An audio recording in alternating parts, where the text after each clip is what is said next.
The landscape that's left behind after a bushfire is really confronting, and it often brings the impulse to want to put food out for animals because clearly there's no food around.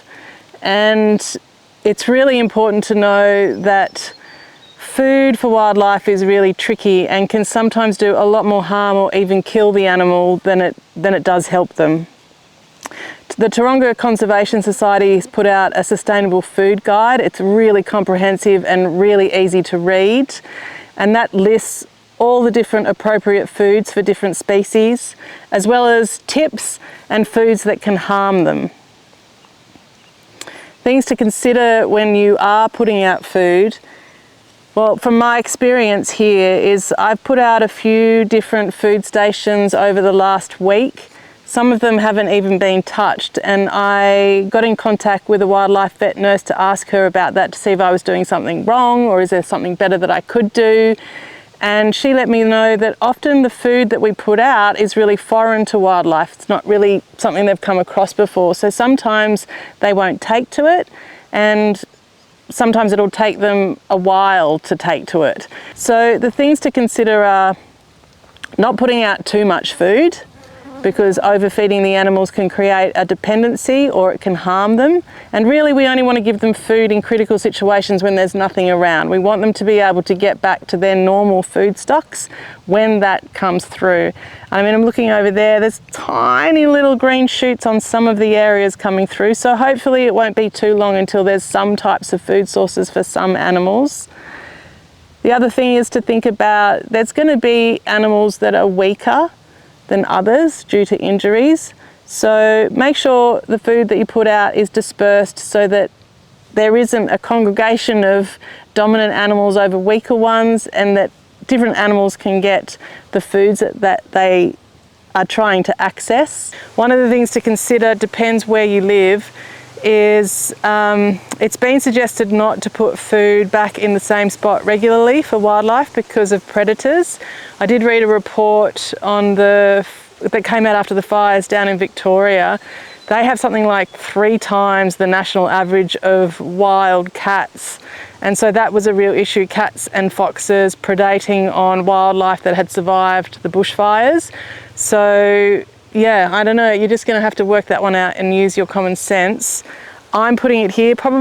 Typically I would have not put it near a water source because that's kind of, you know, an obvious place where predators might go to. But given that on this property, which is 200 acres, I have seen scarce animals. I mean, I just saw a crane take off, which was really lovely. It's in one of those trees up there. I just want to try and do what I think will work in the first instance and put it where I know I've seen animals.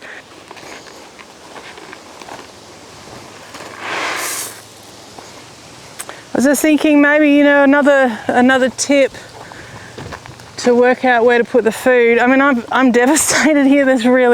I spoke to Fauna 2 days ago, and they were saying that a man up the road from here had a possum and babies and a bandicoot and a rat all on his veranda, kind of shivering after the fire. And I mean, I was like, wow, and a lace monitor. And I was like, that's great that he's got all of those, because I've just seen a couple of wallabies. I did hear a bandicoot last night, which was good. But anyway, I was thinking one of the things that you could do is have a look if you can see any tracks.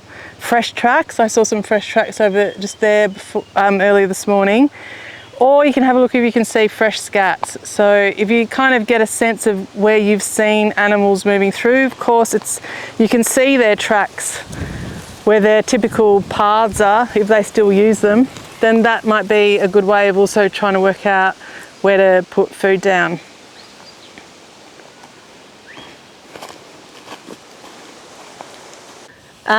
We have to think about livestock and horses. So they've also been through a really distressful situation when the fire came through here, and are quite out of sorts and have sensitive stomachs. So I don't want them to eat the food that I'm putting out for the wildlife in case it harms the horses, but I also don't want them to eat the food because I want it to be there for wildlife.